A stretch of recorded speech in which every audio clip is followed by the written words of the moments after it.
Sa ngalan ng Ama at ng Anak at ng Espiritu Santo. Panginoon, isugo mo ang iyong espiritu at pagpanibaguhin mo ang muka ng aming mundo. Ang ating ebanghelyo ay mula kay San Mateo Kapitulo 8, versikulo 5 hanggang 11. At sa ebanghelyong ito, si Jesus ay pumasok sa Kapernaum at siya ay sinalubong ng isang opisyal ng hukbong Romano at nakiusap, "Ginoo, ang katulong ko po ay naparalisado, siya po'y nakaratay sa bahay at lubhang nahihirapan." Ang taong ito ay hindi isang Hudyo, ito ay isang pagano. At sa tradisyon ng mga Hudyo, hindi maaaring lumapit ang mga pagano sa isang Hudyo sapagkat ang Hudyo ay magiging marumi. Ngunit si Jesucristo ay kinausap ang taong ito. Hindi niya pinigilan na lumapit sa kanya. Sabi ni Jesus, pupuntahan ko siya at pagagalingin. Nais puntahan ni Jesucristo ang alipin ng opisyal na ito sa kanyang tahanan. Ngunit sumagot sa kanya ang opisyal, "Ginoo, hindi po ako karapat-dapat na puntahan pa ninyo sa aking bahay. Sabihin lamang po ninyo at gagaling na ang aking katulong." At dito, sa bahaging ito ng Ebanghelyo, maaalala natin ang palagi nating sinasambit sa tuwing tayo ay nagdiriwang ng Eukaristiya at sa tuwing tatanggapin natin ang katawan ng ating Panginoon. Hindi ako karapat-dapat na magpatuloy sa iyo, ngunit sa isang salita mo lamang ay gagaling ako. At makikita natin ang pananampalataya ng opisyal na Romanong ito.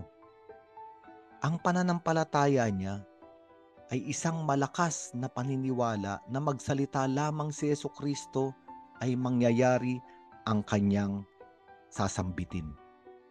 Hindi na kailangang pumunta ni Jesucristo sa kanyang tahanan sapagkat hindi siya karapat-dapat, siya ay pagano, siya ay marumi. Ngunit ang salita ni Jesucristo ay makapangyarihan, kayang abutin ang katulong na may sakit at paralisado na nasa bahay. Kaya nga pinaliwanag ng opisyal na Romanong ito na siya ay nasa ilalim ng mga nakatataas na pinuno sa kanya. At ganun din ay may nasasakupan din siya sa ilalim niyang mga kawal. Kaya sabi niya, kapag inutusan ko ang isa pumunta ka roon, siya ay pumupunta. At ang isa naman, halika, siya ay lumalapit. Kapag sinabi ko sa aking alipin, gawin mo ito, ginagawa niya iyon. Sapagkat sa buhay din ng opisyal na Romanong ito, ang bawat salita ay mahalaga.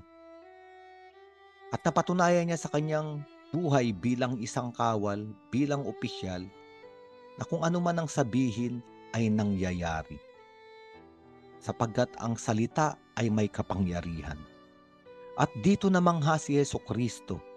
Sabi ni Jesucristo, tandaan ninyo, hindi pa ako nakakita ng ganitong kalaking pananampalataya sa buong Israel.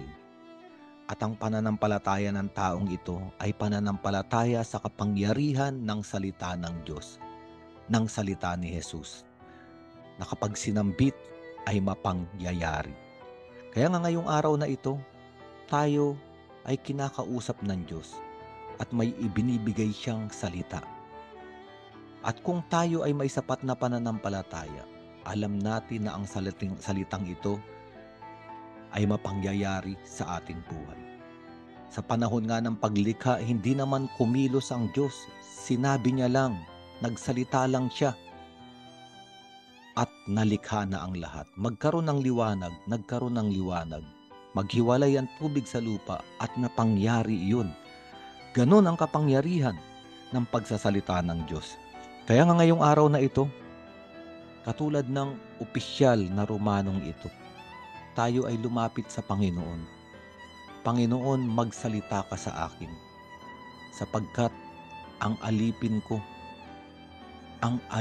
mo ay paralisado, hindi makakilos at may sakit. Sabi ng mga ama ng simbahan, ang alipin na ito o ang lingkod na ito ay tayong lahat. Sapagkat minsan, ang espiritu ng pagiging lingkod ay nagkakasakit at nanghihina. Kaya hindi na tayo makapaglingkod sa Diyos at sa kapwa. Kaya ngayon tayo ay lumapit sa Panginoon at sabihin natin sa Panginoon, Panginoon, hindi man ako karapat-dapat na magpatuloy sa iyo sa aking buhay. Magsalita ka lamang ngayon. Pagalingin mo ang lingkod sa akin upang ako ay makabangon at makapaglingkod muli sa iyo at sa aking kapwa. Sa ngalan ng Ama at ng Anak at ng Espiritu Santo.